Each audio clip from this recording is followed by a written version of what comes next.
Muito bom dia, senhoras e senhores. Estamos aqui, mais um banha. E sempre na correria, né? Porque daqui a pouquinho, hora de trabalho. Mas hoje deu certo. O treino foi longo, mas eu me organizei um pouco melhor. Sabe que essa retomada é complicado, né? Porque você precisa operacionalizar aquilo que é a tua rotina, né? Então, já voltei para a regra dos 5 minutos ou dos 20 segundos. Se você demorar mais de 20 segundos para se arrumar para treinar de manhã, você não vai. Então, escutou o despertador? Levanta. Não acordou? Copo d'água do lado da cama. Toma água. Você dá uma acordada. Escova o dente. Depois de escovar o dente, você já vira um pouquinho mais gente e fica um pouco mais fácil para você fazer as coisas que você tem que fazer. Ah, eu tenho dificuldade de acordar cedo. Cara, todo mundo tem. Não é fácil acordar cedo, né? Só não tem dificuldade de acordar cedo quem tem uma coisa chamada insônia terminal, né? Então, a verdade é essa. Todo mundo está lutando pela mesma coisa. E me organizando melhor, por mais que eu tenha treinado 1h40 hoje foi treino de dorsal. Então, e dorsal nunca faço só dorsal, né, pessoal? Eu faço dorsal, deltoide e eu deixo o bíceps e tríceps aquecido, além do abdômen. Então é um treino longo, né? É um treino de volume. E por falar em volume, hoje à noite conversaremos com Belmiro de Sales para poder sanar algumas dúvidas de treinos de vocês. E eu acho legal que vocês escutem o Belmiro falando, porque ele é um cara que ele tem muita propriedade no que ele fala. Primeiro, porque ele é profissional de educação física. Segundo, porque ele trabalha como treinador. Terceiro, que ele trabalha como professor. Quarto, porque ele gosta muito desse tema de hipertrofia, né? E se você acha que você não precisa de hipertrofia, pense 2 vezes. Mesmo a menina que fala, eu não gosto de tamanho, ela precisa de hipertrofia porque é a hipertrofia que garante o tônus. Então, quando você não tem hipertrofia, dificilmente você vai ter um tônus de qualidade, ou seja, você vai ficar durinha, né? E com o físico bem trabalhado. Pensem nisso, tá? É um treino de dorsal que eu gravei com o Renato. E aí, cara, qual a dificuldade das pessoas entenderem que encolhimento de ombro é um movimento de dorsais? Me pergunto, o que essas pessoas estavam fazendo na faculdade de educação física ou medicina ou qualquer que seja uma faculdade que tenha um curso de anatomia, que elas acham que o quê? Romboides e trapézio pertence ao peitoral? Fica onde? Debaixo do nariz, né? Cara, eu fiquei impressionado, né? Algumas pessoas tentaram fazer uma polêmica, mas assim, se hoje o pessoal tem discutido o óbvio que a adução voluntária da escápula é um trabalho de musculatura dorsal, o que você tem para ensinar para essas pessoas? Eu tenho medo de quem elas trabalham. Aliás, eu tenho medo de ser uma pessoa que essas pessoas trabalham. Então, se você escutou isso, essas críticas, e a pessoa que orienta vocês comentou isso, cara, para um segundo e pelo menos pergunta assim, escuta, qual que é o teu planejamento para mim? Porque, sabe, o dia que a adução voluntária de escápula não for um movimento de dorsal, a gente tá muito perdido, viu? Presta atenção no perdido. Meu Deus do céu. eu fiquei pasmo. Eu falei assim, e agora? E são as mesmas pessoas que perguntam sobre esteroide, sobre método de treinamento, que comentam sobre nutrição. O cara olha a bandeira do Brasil, verde, amarelo, azul e branco. Não, é cinza. Você não discute. Você passa adiante. Você vai discutir pra quê? Que nem aquele maluco que faz assim. Simples assim. Ai, Jesus. Vamos para as nossas primeiras 3 perguntas do WhatsApp. Meu Deus do céu, até eu tô fora do eixo hoje. Vamos para as nossas primeiras 3 perguntas do Instagram. Aí a gente vai para nossas perguntas do YouTube. Ajeitando o sutiã, não é uma fita. E aí a gente volta para as 3 últimas perguntas do Instagram. Só lembrando vocês, tá? Perguntas no Instagram, na caixa de perguntas. Eu até deixo os comentários para vocês ir se divertindo aí com as suas observações, mas eu sinceramente daqui eu não enxergo, tá? Titio é míope. E para enxergar as perguntas do YouTube, eu uso isso aqui, que vocês que me ensinaram, aliás. Sensacional, devo muito a vocês.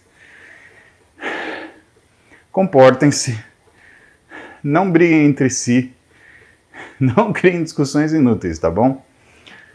E a primeira pergunta de hoje é do Christian. Quais suas técnicas preferidas para cada grupo muscular? Interessante você perguntar isso, Christian, porque você assume que os grupos musculares têm capacidades diferentes, e isso é verdade. Quando você pega o formato de um músculo diferente do outro, ó, hoje tá bom, calma, eu tô fazendo 103 batimentos, tá legal. Quando você percebe que um músculo é diferente do outro, isso cumpre a uma função específica. Por que que você, atrás da sua coxa, tem um músculo que é longitudinal, e na frente da sua coxa você tem um músculo que é em 45 graus a formação das fibras musculares em relação ao eixo do osso que orienta esse membro, né? Se você parar para pensar, vamos começar daí, tá? Uma musculatura, aliás, antes disso, você quer parar seu carro no estacionamento. Se um carro ficar atrás do outro, como se fosse numa guia, você vai colocar um número de carros que com certeza é menor se esses carros eles pararem um do lado do outro num ângulo de 45 graus. Então a natureza ela mostra para nós o que é uma eficiência em relação à organização espacial. O quadríceps é um músculo de força. O isquiotibial, o músculo de trás da coxa, ele é um músculo desacelerador. Logo, tanto o isquiotibial quanto o bíceps braquial, o bíceps do braço, são músculos que tendem a ser longitudinais, ao longo do eixo do osso que orienta aquele membro. Tanto o tríceps quanto o quadríceps, que são músculos de força, eles tendem a ter esse aspecto penado, né, que são as fibras em 45 graus. E aí o que você entende? Você entende que você jamais deve colocar a mesma carga com o objetivo de treinamento desses músculos. Mas deixa eu explicar isso melhor, senão você vai se confundir. Entenda o seguinte, o tríceps naturalmente é para ser mais forte que o bíceps. O quadríceps é para naturalmente ser mais forte que o isquiotibial. Claro que essa diferença de força não pode ser muito grande, tá? Então, se você for ver isso em jogador de futebol, por exemplo, se a diferença de força entre quadríceps e isquiotibial for maior do que 40%, ele tem uma grande chance de lesão. Se for perto de 100%, ele tem um quadríceps fraco. Ué, mas por que não pode ser muito, não pode ser pouco? Porque se você tem um isquiotibial que tem a mesma força do quadríceps, que é feito para força, muito provavelmente esse quadríceps está em underdevelopment, ele está subdesenvolvido. E esse subdesenvolvimento muscular causa desequilíbrios mecânicos e faz com que você aumente seu risco de lesão.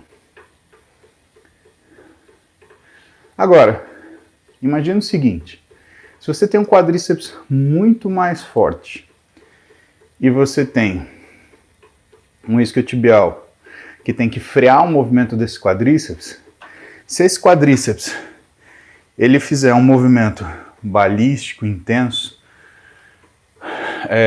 usando o máximo da sua capacidade, o seu isquiotibial não vai conseguir freá-lo. E se você não tiver um isquiotibial capaz de frear a extensão do joelho pela ação de um quadríceps forte, sabe o que vai te acontecer? Você vai fazer uma lesão do ligamento cruzado anterior.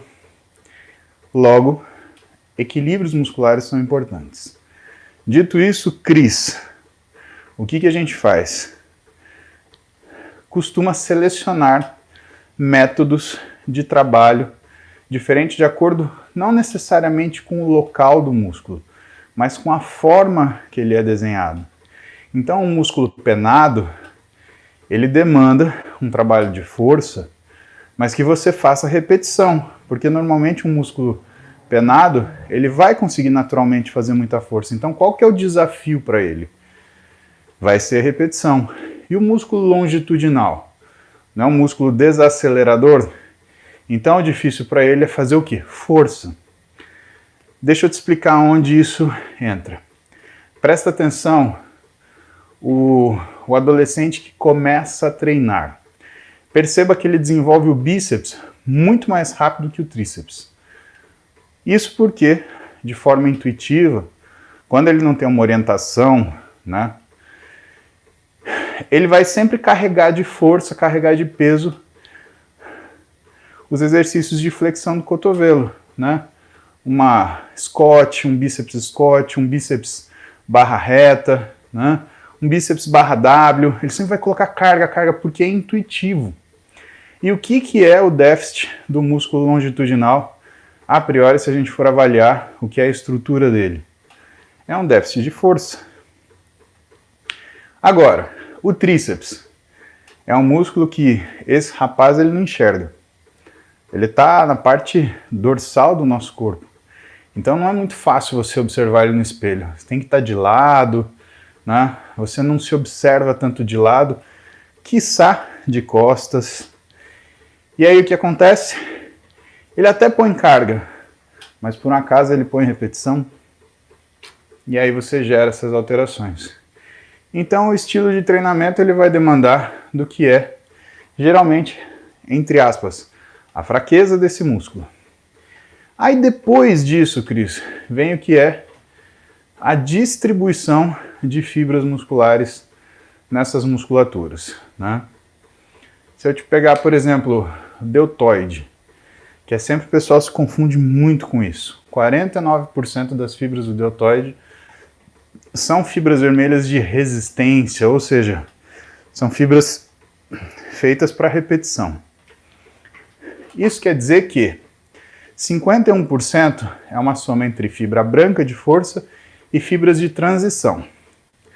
Só que o pessoal costuma ficar tendencioso em chamar as fibras de transição como fibras de força. São fibras de transição. Você pode chamá-las tanto de força quanto fibras de resistência. E aí o que o deltoide demanda? Independente do que você for fazer, você tem que colocar repetição para ele. Por quê? Porque senão ele está fazendo, entre aspas, aquele esforço no conforto. Então muitas coisas que o profissional de educação física ele acaba selecionando quando ele vai montar o treino com base em uma razão fisiológica é observar o formato do músculo quanto à penação e observar a distribuição de fibra quanto ao tipo funcional dela. E assim, através do que é o déficit natural, trabalhá-lo para que a pessoa ela desenvolva sem gargalos de desenvolvimento. Veja, quando você melhora muito uma coisa que é ótima e torna excelente, para você transformá-la em soberba, você precisa buscar isso aqui que está ruim. Quando você pega o ruim e põe no bom, aí você vai para o soberbo. É que nem nota de vestibular. Tirei 7 em física. Tirei 3 de matemática. Não passei. Mas se eu tirar 10 de física e 3 de matemática, por mais que a minha nota em física seja excelente, matemática vai me segurar para trás. Então eu preciso tirar.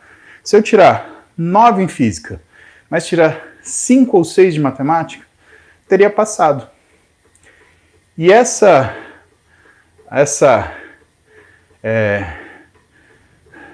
soberba excelência, ela vem então de uma tendência ao equilíbrio das capacidades. E isso que determina, em parte, ou pelo menos como eu penso, que a gente faz o treinamento para hipertrofia. Mas fica atento hoje à noite, eu e o Belmiro vamos falar sobre isso. Mr. Prince, quantas vezes por semana você recomendaria fazer um treino completo de abdômen? Depende do quanto você precisa trabalhá-lo, né? Pessoas que já têm o abdômen trabalhado, muitas vezes elas têm uma inteligência motora que as coloca numa situação de sempre estar trabalhando o abdômen, sempre estar estabilizando o tronco com o abdômen. Isso quer dizer que elas teoricamente não precisam fazer um treino tão frequente assim, mas também quer dizer o seguinte, que o limiar de modificação é mais alto. Então, se elas forem fazer um treino específico de abdômen, o que vai acontecer é que vai ser um treino mais longo e mais intenso do que uma pessoa que não tem essa mesma condição. Agora, de uma forma genérica, Prince, eu colocaria no mínimo 2 vezes por semana. Genérico, tá? Porque, cara, eu entendo que a gente tem prioridades e a gente tem um tempo determinado. A maioria de nós não tem condição de treinar 2 vezes por dia. Eu vou chegar nisso. Eu espero chegar nisso até junho ou julho. Vamos ver o que acontecerá. Mas você tem que administrar o seu tempo como você está me falando. Porque quando você me pergunta quantas vezes por semana, quer dizer o que eu tenho que tirar para colocar o abdômen, ou será que eu preciso tirar alguma coisa para encaixar o abdômen? E você montar, dentro daquilo que é a sua disponibilidade, um treino equilibrado. Então eu colocaria aí pelo menos 2 vezes por semana, pelo menos. E abdômen pode dar 4 a 6 meses de prazo para ele começar a melhorar e fortalecer. É difícil do gominho hipertrofiar, viu? Então não começa tipo, um mês que eu estou fazendo abdômen e não apareceu nada. Pensa que se você treinar 2 vezes por semana, num mês você treinou 8 vezes, perdão. Então, Douglas Matthews, EPA, DHA e seus benefícios neurológicos. Realmente melhora a memória, aprendizagem, fixação do conhecimento. Quantos miligramas ingerir por quilograma de peso? Ando tomando com creatina e percebo uma melhora absurda do desempenho cognitivo. É placebo? Ou só é efeito da creatina mesmo? Desde já agradeço a atenção. Douglas, não é efeito da creatina, só. O ômega 3, ele é muito importante porque DHA e EPA são componentes que são, ou, entre aspas, alimento de algumas células do cérebro, ou material de construção do seu cérebro. O que a gente fala?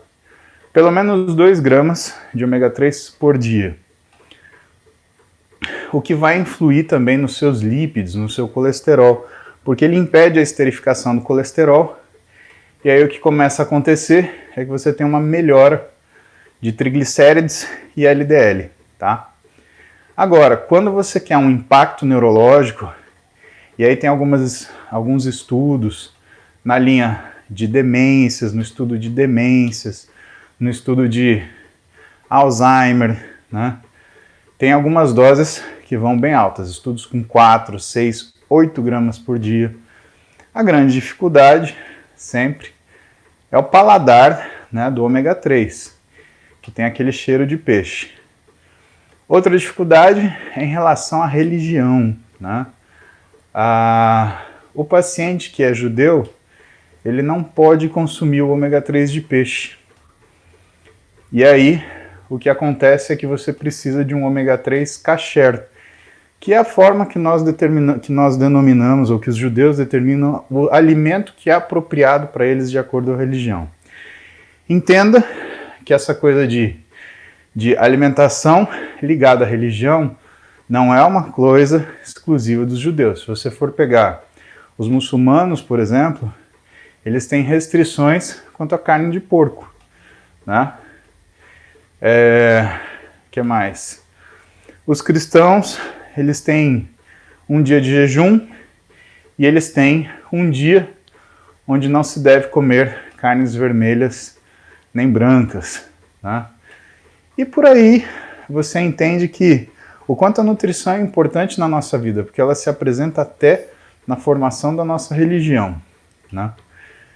Mas acho que vale a pena falar isso para você, porque ainda que seja uma curiosidade apenas, né, faz parte daquilo que é o conhecimento sobre isso.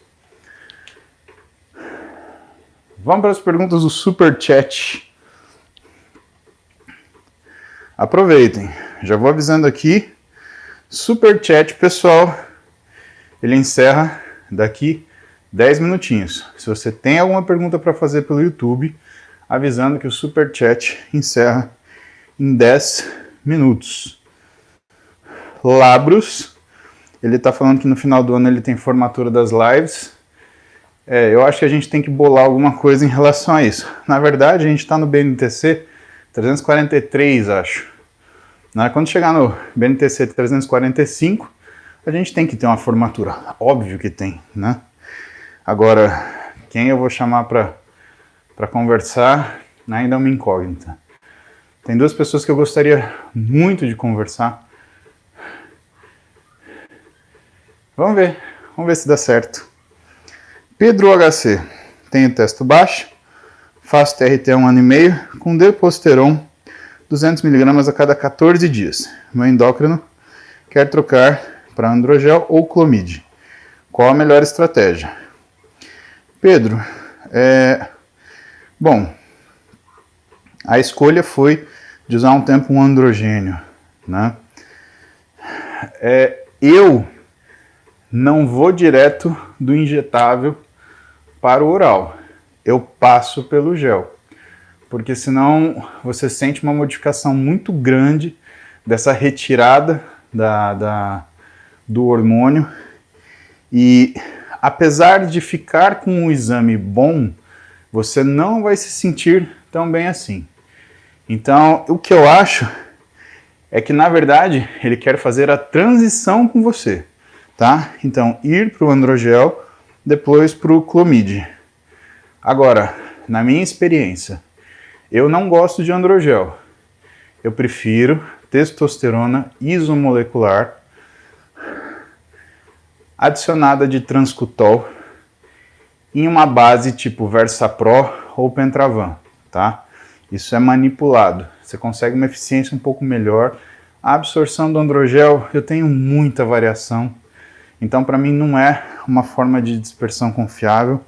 A gente pode fazer uma live dessa, conversando com o Kaminsky e com o Adam, tá? Vou programar isso para vocês. E aí eles podem explicar melhor essa questão de farmacodinâmica. Aliás, vamos ver se a gente... Esse ano tem Interligas. Aliás, sábado começa o Interligas. Vocês estão inscritos? Vocês têm aula do professor Lancha Júnior, hein? Chiquérrimo. Vou dar aula de Paris para vocês. O cara é foda. João Paulo Milésio. Oi, João. Bom dia. Qual a relação entre decepção amorosa, falta de ânimo para treinar, correr, tentando ajudar um amigo de treino, mas ele não se levanta? Ah, João, é tão difícil falar isso para você porque as pessoas elas têm formas de superar dificuldades diferentes. Eu acho que decepção amorosa mexe com uma coisa que é a alegria da tua vida, né? Presta atenção, quando o sujeito se apaixona, ele faz dieta, ele vai treinar, ele faz todo o peso da musculação, ele corre a cidade inteira. E o inverso também é verdadeiro. Eu acredito que deva haver um tempo de luto para ele superar isso. E é muito difícil. Você conhece seu amigo, eu não conheço, né? Mas tem amigo meu que eu chuto a bunda dele para fazer alguma coisa. Tem amigo meu que eu respeito, ele tem o tempo dele e depois ele volta. Cada pessoa tem o seu limiar. É importante que você conheça o do seu amigo. Júlio Kaiser, bom dia. Bom dia. Meu personal quer que eu saia da academia e só treine com ele 2 vezes por semana. Pare de tomar creatina e comece a tomar BCAA. Vivo no Japão. Olha, Júlio, eu acho que não faz muito sentido porque a frequência da academia é que vai te trazer um resultado físico importante. Segunda coisa, BCAA e creatina não tem absolutamente nada a ver. Eu já falei para vocês, você tem um suplemento que você tem que usar compulsoriamente, mesmo que você não treine, é creatina. Então tirar a creatina de um treino de força não faz o menor sentido. O BCAA, por outro lado, ele é de um uso muito controverso, tem muita gente que fala que não presta. Agora, eu sempre sou um cara curioso e cheio de dúvida. E os mesmos estudos que falam que ele não presta, falam que ele traz um sinal de estímulo para síntese proteica semelhante ao exercício. E aí eu pondero para vocês. Será que não estão fazendo o teste com o BCAA num horário e num tempo errado? O que eu quero dizer com isso? Realmente, você treinou. Você vai tomar BCAA durante o treino, você já tem o sinal modificador do treino. Está chovendo molhado. Concordo. Agora, se eu tomar o BCAA num momento onde eu não tenho um estímulo modificador do treino? Exemplo, se você treina de manhã, à noite antes de dormir. Se você treina à noite, de manhã ao acordar. E aí? Quanto que é o tempo que demora para você fazer hipertrofia muscular? Para você notar alguma mudança, chegar no pico de modificação, são 10 a 12 semanas. Então, será que o tempo para você notar a ação do PCA não é uma coisa um pouco mais crônica? Eu estou perguntando para vocês, não estou afirmando, porque isso para mim são dúvidas razoáveis. Será que o tempo para estudar isso não são 6 meses de uso de BCAA versus 6 meses sem o uso dele? E aí você mede a velocidade de desenvolvimento? Mas qual que seria a dificuldade deste estudo?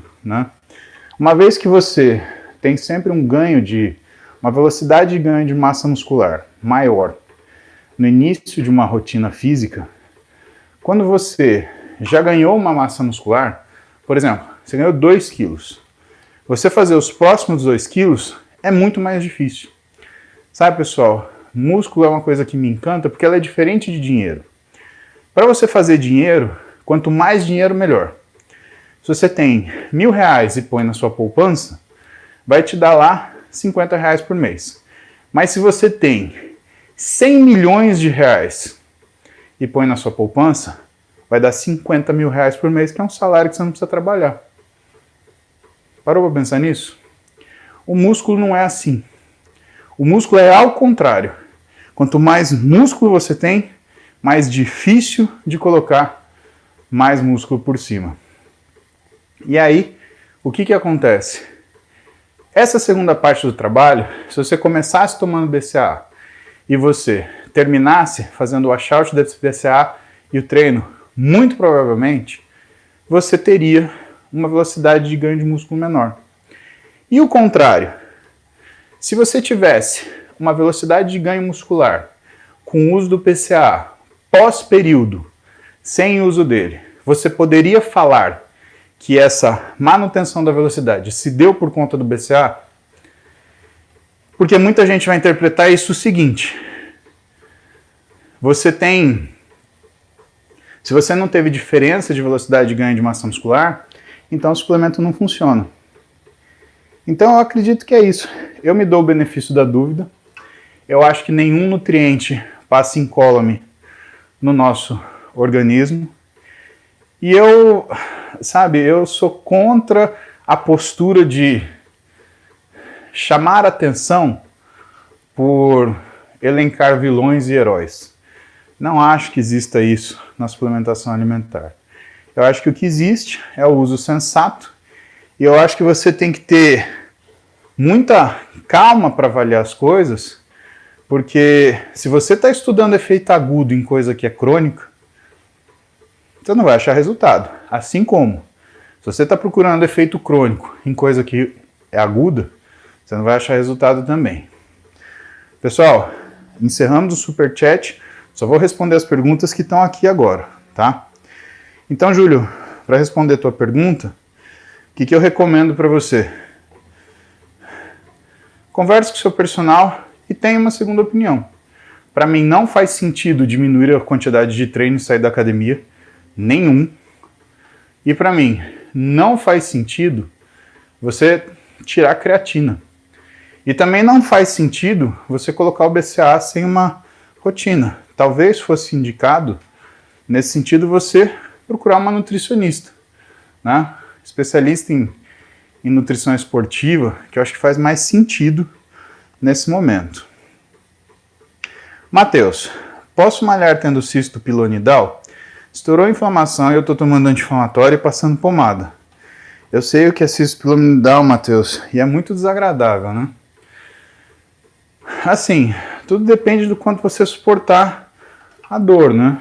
Porque é extremamente incômodo. Para vocês que não sabem o que é cisto pilonidal, é como se fosse um tumorzinho, células mesenquimais, que aparece lá pertinho do cóccix, tá? O cóccix vocês sabem onde é. Então lá tem, às vezes, cabelo, glândula sebácea, tem umas coisas malucas assim. O que é chato? É uma região que você faz a cirurgia, retira o cisto e não sutura. Ele cicatriza pelo que a gente chama de segunda intenção. Você deixa aberto e o corpo trata de fechar. Então é muito desgastante para a pessoa que tem cisto pilonidal, né? Desde que você suporte a dor, manda bala. Lavros, marcar minha indignação com o plano de saúde. Estou travando uma guerra para conseguir fazer o exame da consulta. Deprimente. Para quem tem plano assim, imagina o SUS. Ah, é dificílimo. É engraçado que para receber, os caras são os primeiros a bater na sua porta. Mas para cobrar um leão, mas para usar um gatinho. Fabinho bebê. Fez uma fasciotomia no compartimento 1 e 2 das pernas. Nunca conseguiu recuperar meu agachamento. Fazia 250 quilos, agora não chego a 180. Fabinho, pode ser que o problema não seja a fasciotomia, seja a lesão que levou você numa fasciotomia. Porque quando você tem que fazer uma fasciotomia, significa que você teve uma síndrome compartimental. Se você teve uma síndrome compartimental, você teve uma lesão muscular. E extensa, tá? Então o que eu te aconselho é perseverança, né? O que é perseverança? É você juntar a obstinação com a esperança. Vai? Tem que fazer, tem que fazer. Faz e espera o resultado. Leonardo pergunta sobre os coletes cintas para correção de postura, se são realmente eficazes. Leonardo, recomendo você fazer pilates, tá? Tem muito estúdio de fisioterapia hoje que tem condições acessíveis para você fazer pilates. Faça pilates, Léo, tá? Seja sua própria cinta modeladora. Pensa o seguinte, se você usa uma cinta para substituir o efeito de um músculo, o que vai acontecer com esse músculo? Vai hipotrofiar. Você vai ficar o quê? De postura só quando você está de cinta? Aliás, se alguém conhecer um estúdio de pilates aqui na Água Branca, perto da Pompeia, me avisa que eu tô querendo começar uma vez por semana aí, porque, eu sinto muita falta. Eu fui treinar com o Júlio já em São Caetano. Cara, é outra vida. O pessoal de lá é muito bom, né? Isso também é uma coisa que tem que se dizer. Mas eu acredito que bons profissionais hoje não seja uma coisa tão difícil assim de achar. Então, se alguém conhecer um estúdio de Pilates aqui perto da Pompeia, da Ponte da Pompeia, na região do bairro da Água Branca, avise. Rodrigo Milanês. Já te vi falar no BNTC sobre desequilíbrio hormonal em homens que têm dificuldade em desenvolver pernas. Tem como regular sem ciclar? Na realidade, Rodrigo, é quando o sujeito usa um androgênio e às vezes fica mais difícil desenvolver membros inferiores. Por quê? Porque membros inferiores, eles dependem de hormônios estrogênios para se desenvolver. Logo, você criando uma diferença muito grande entre androgênios e estrogênios vai acabar fazendo com que essa dificuldade de desenvolver membros inferiores, ela aprofunde e aí aquilo que já era difícil fica mais difícil ainda. Murilinho Pompermaia, uma refeição livre semanal é plausível? Desde que você siga a dieta, Murilo, mas se você come errado todo dia, e você já me falou que você para alimentação é terrível, e você coloca ainda um dia de excesso, cara, você vai ganhar peso progressivamente. Ou pior que isso, você vai piorar metabolicamente progressivamente, ganhando mais gordura, perdendo massa muscular, às vezes caindo peso e te dando a sensação que você está fazendo certo. Então lembra, uma refeição para você sair do trilho não significa que você pode comer o que você quiser. Significa primeiro que você tem que ter trilho, Murilinho. Vamos fazer um trilho, titio? Vamos. Aí você sai dele. Você não fala, eu saio do trilho, mas... Pera lá.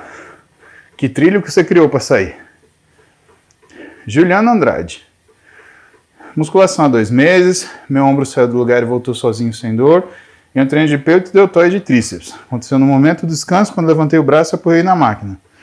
Não tenho dica para isso, Juliano, por quê?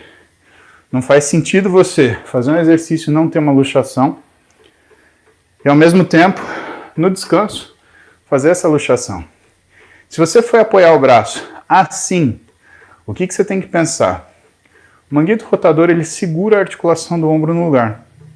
Você pode ter uma fraqueza no manguito rotador que permitiu que seu ombro luxasse.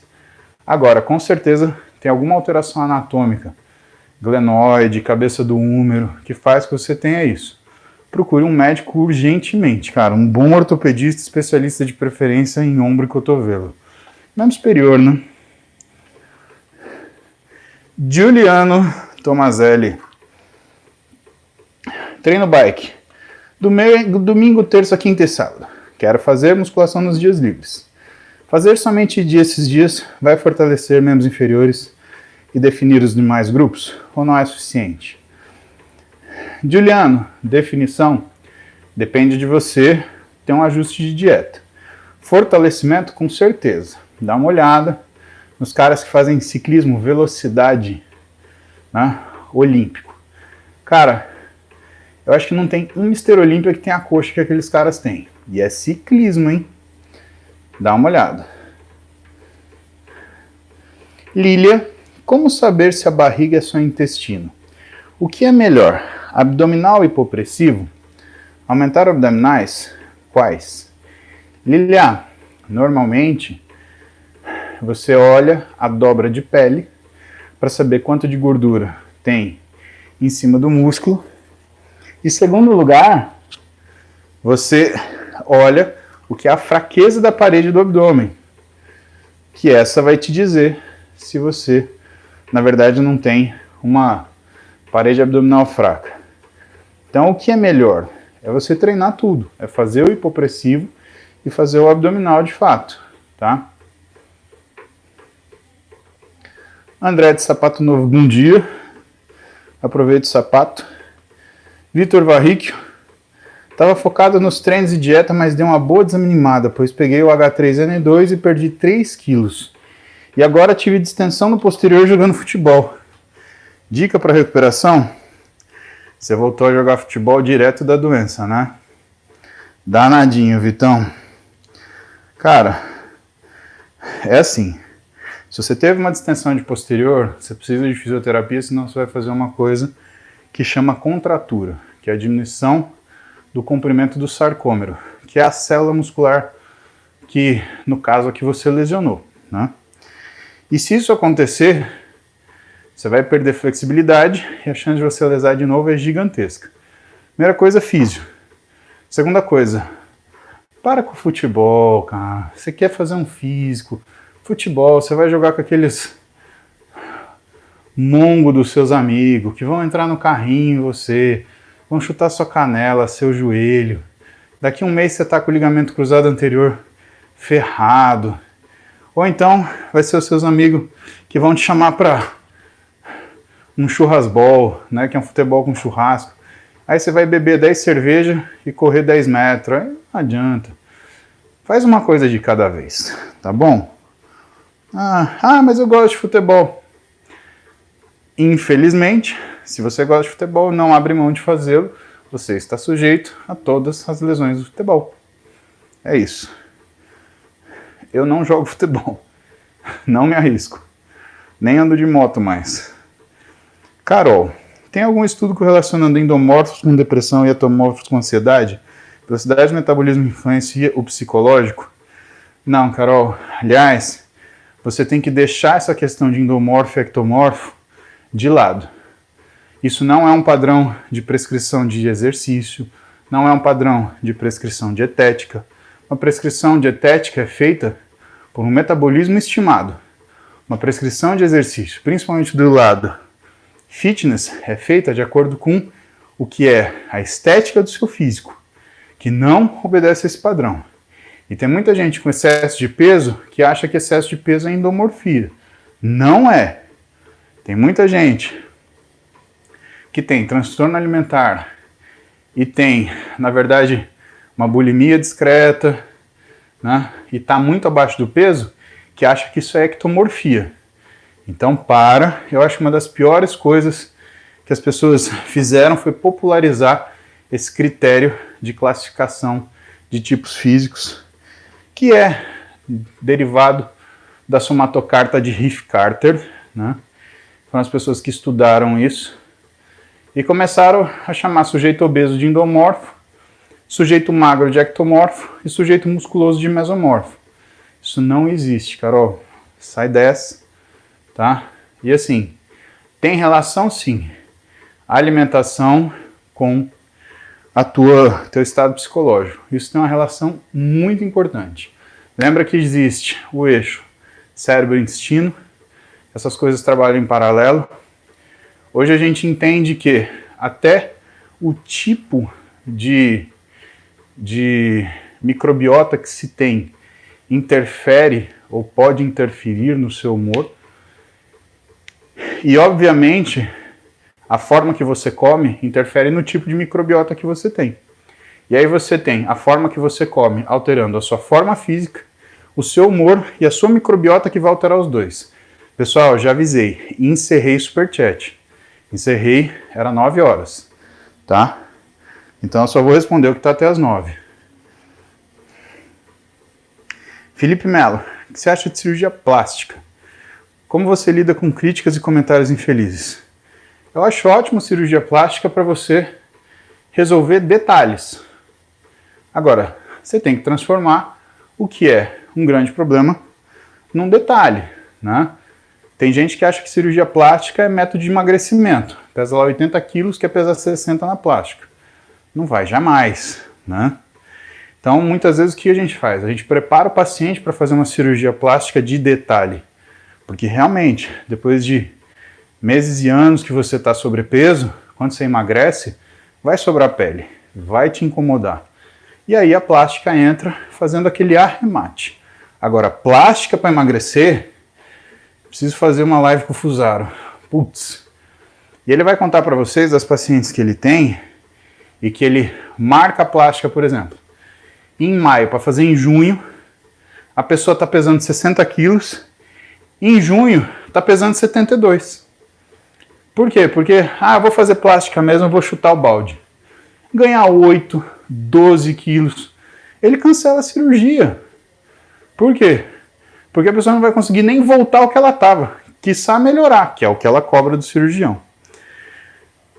Críticas e comentários infelizes, 99% eu ignoro, 1% eu dou uma chapuletada para servir de exemplo, tá? Porque aí quando a pessoa passa vergonha, outras pessoas que teriam a mesma ideia, elas começam a pensar duas vezes. Para mim, a punição, ela não é uma coisa didática. As pessoas são o que elas são, elas não vão mudar. Então, eu puxo pelo exemplo, né? Você quer tomar esse soco na cara? Não quer? Não faz. Simples assim. Machuquei o peito no treino de dorsal. O que pode ser? Não sei. Não te examinei, meu. Impossível. Tipo, adivinha aí. Já é difícil com exame físico e exame radiológico. Você me fala isso. Plugin, meu, vai no Vortop, velho. Djavan, já viu o Djavan por aqui. Fez uma cirurgia para o dedo do polegar quebrado e após a cirurgia ficou com o dedo mindinho dormente. E está até hoje. Isso faz 3 meses. E às vezes a articulação do mindinho dói um pouco. É normal? Pode acontecer. Por quê? Porque muitas vezes a gente faz garrote na mão para poder fazer a cirurgia o mínimo de sangramento possível. Esse garrote comprime o nervo e você fica com uma parestesia, né? Mas é assim, é uma complicação que pode acontecer, isso vai melhorar, você só tem que dar tempo para o tempo. O André quer saber se existe treino de oclusão para o treino de peitoral. Então, André, não tem, né? Por quê? Porque a irrigação do peitoral, ela é feita por artérias perfurantes da fáscia que estão debaixo do músculo. Você, teoricamente, teria que ocluir a sua aorta para conseguir fazer isso. Eu não indico que faça. O Eloir está entrando na GCM e vai trabalhar de madrugada. Dormir de dia e trabalhar à noite, até onde prejudica o ganho de massa muscular. Eloir, isso é muito variável de pessoa para pessoa. Não dá para estimar para você o quanto isso vai implicar no seu desempenho. O que eu te recomendo fazer? O dia que você trabalhar, você treine antes do trabalho. Então você entra, por exemplo, às 7. Treina das 5 às 6. Você vai ver que vai render mais o seu trabalho, você vai estar mais desperto e vai fazer com que a sua alimentação à noite esteja num paladar regulado. Você vai comer coisas boas para você. Isso é muito importante. Evita dormir o dia inteiro e principalmente evita dormir antes de trabalhar. Você vai acordar numa nhaca. E assim, o trabalho de GCM é um trabalho de muita atenção mental, né? Você tem que estar muito atento ao seu comportamento e ao das pessoas. E se você não estiver bem psicologicamente, você vai fazer alguma coisa que você vai se arrepender. Ou porque você agiu forte demais, ou porque você deixou de agir na hora certa. Eu desejo todo o sucesso para você na GCM. Obrigado pela segurança que vocês fazem para nós. E deixar meu agradecimento evidente. Minha imaturidade. Meu esposo teve um húmero e clavícula quebrados em 8 partes. Caiu da moto na Castelo Branco e colocou 4 parafusos. Voltará a treinar um dia? Olha, provavelmente sim. Mas deixa eu te falar uma coisa. Se o seu marido é aquele rapaz que põe roupa de astronauta, sobe numa moto e fica andando a 200 por hora na Castelo Branco, puxa a orelha dele. Aí você pode colocar um pouco de maturidade para ele, porque não faz sentido isso. Ele arrisca a vida dele e de outras pessoas. Rod Oliver, 4.000 IU de vitamina D3 por dia pode causar cálculo renal? Suplementação, no caso, para fortalecer o sistema imunológico. Salve da Austrália. Ah, é verdade. O Rod. Rod não é novo. Rod já é veterano daqui. Vai ter que fazer... Rubão, Luquinha, anota aí. Labros e Rod vai ter que ter certificado para esses caboclos, viu? Então, tudo depende do que é a sua vitamina D nativa. A Austrália é um país que tem alta insolação. Dificilmente eu acho que você tem carência de vitamina D. E assim, se você tiver mais ou menos uns 30 a 40 de vitamina D, nativo seu, por causa da insolação da Austrália, se você tomar 4.000 UI por dia, você provavelmente vai para uns 80. E sim, você arrisca fazer litíase renal por causa disso. Rod, passou de 60? Faça isso não. Labros, você falou uma live para saber o exame, para saber o BMP perfeito do antiaeróbico. Qual era o exame? Não estou achando. Ergospirometria. Ergospirometria, Labros.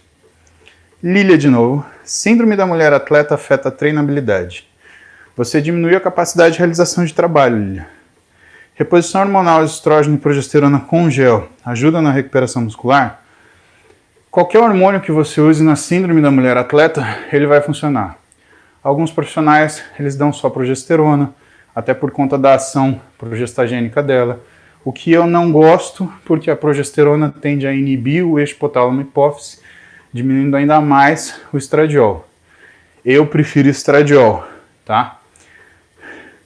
Mas tem outros profissionais que usam estradiol e outros profissionais usam uma combinação de estradiol e progesterona, que eu já acho que é uma coisa mais, minha opinião, a minha experiência, né?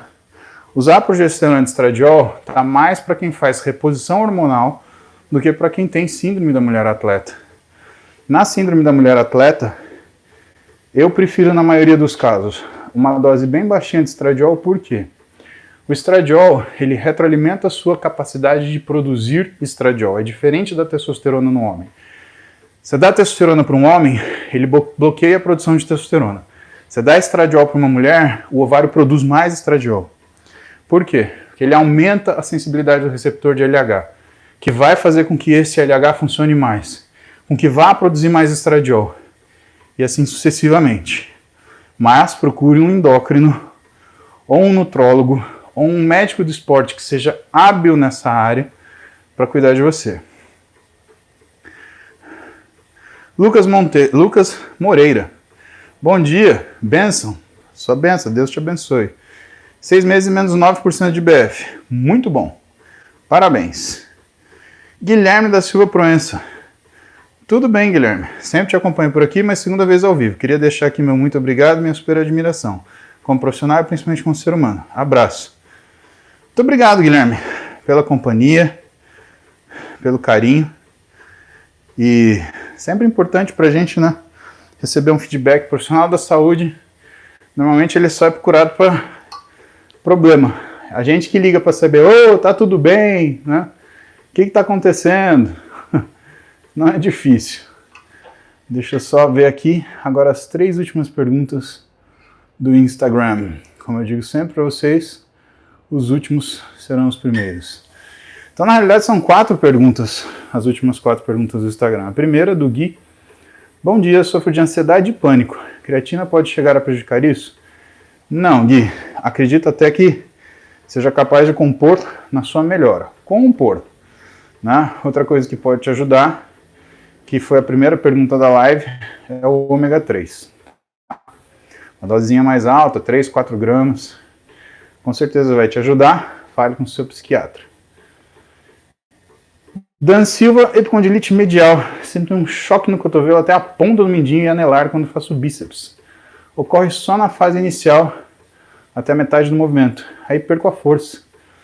Então, Dan, isso daí nenhum ortopedista resolve, porque isso daí é uma alteração neurológica, né? Então, o que está acontecendo para você ter essa irradiação, na verdade não é uma epicondilite a priori. Isso é uma alteração do seu nervo ulnar, tá? Como que a gente sabe que é uma alteração do nervo ulnar e não do interósseo posterior? O interósseo posterior é um nervo que é ramo do radial, tá?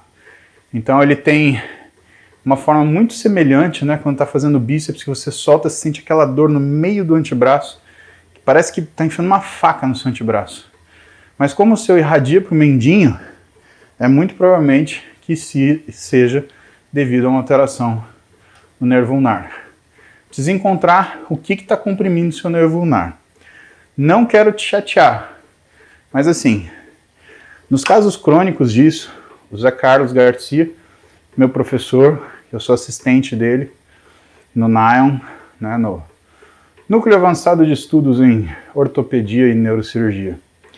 A gente faz uma neurólise, a gente faz uma liberação cirúrgica do nervo ulnar para parar de acontecer isso. Então, uma das coisas que você tem que investigar é se você não tem uma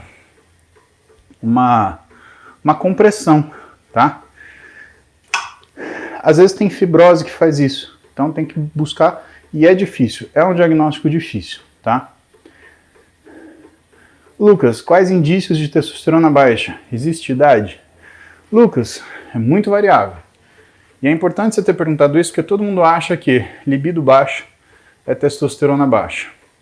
E não, muitas vezes é uma tireoide que não está funcionando direito. E assim, diagnósticos relacionados a falta de disposição, dificuldade para levantar da cama, indisposição para seguir o dia, falta de iniciativa para realizar as coisas, memória de trabalho, que é essa memória que você usa no dia a dia, né? Não a memória que você guardou, que você estudou, é a memória tipo das coisas do dia, né?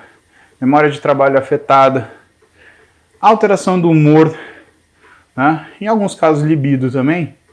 Isso tanto pode ser testosterona quanto tireoide. Por isso, se você sentir alguma coisa, cara, procura um médico, brother. Procura um endócrino, né? Se você treinar, pode ser um nutrólogo, que é especialista em esportiva, pode ser um médico do esporte, né, que vai investigar isso para você no contexto do esporte que você pratica, né, mas são profissionais que estão aí para te servir. E você deve fazer uso deles. Então você vai perder um tempão sem tratar-se, ou então você pode tratar isso de forma errada e complicar mais ainda o que você tem. E o Vitor gostaria de saber uma dica para ganhar músculo sem muita gordura junto. Obrigado. Vitor, uma dica para você ganhar músculo sem ganhar muita gordura junto é basicamente a coisa... Quem inventar essa dica ganha um prêmio Nobel, Vitor. Né? Tadinho, não seja ingênuo. Mas vamos falar o seguinte, eu vou dar 2 dicas para você. Primeira, fixe os horários da sua alimentação. Evite frituras, evite açúcar, evite álcool. Se possível, não consuma nenhum desses 3 caras. E tenha horários fixos para se alimentar. Pelo menos 4 por dia. No seu treino, treine até que seu músculo fique cansado. Faça uma conta aí, tenha pelo menos 15 séries para cada grupo muscular que você treinar. O objetivo seu é chegar entre 30 a 40 séries por semana, mas isso é um número a ser atingido, não é uma coisa que você vai amanhã falar, vou treinar 30 séries por semana, não. Vá aumentando isso progressivamente. Evidentemente, para fazer essas 2 coisas de acordo, você precisa de um profissional de educação física e um nutricionista.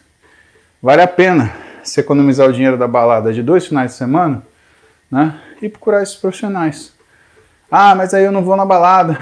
Não vai, a vida é escolha, infelizmente. Né? Muita gente não tem, tá? Eu aceito essa crítica. Agora, cara, outra coisa que a vida é feita, infelizmente, é de sacrifícios, tá?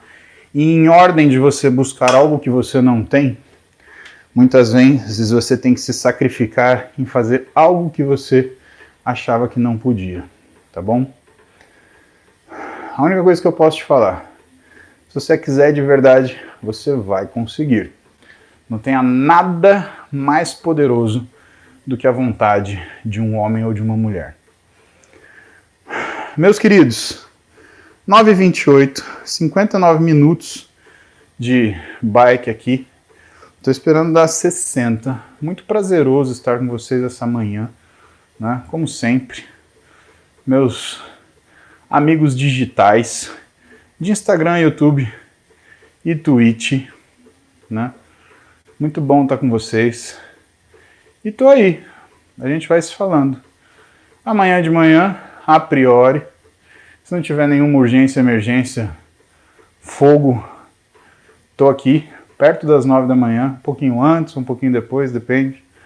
Mas eu tô aqui de manhã para responder vossas perguntas, tratar de vossos assuntos da melhor forma que eu puder. Tá bom? 1 hora. Beijo pra vocês. Bora trabalhar.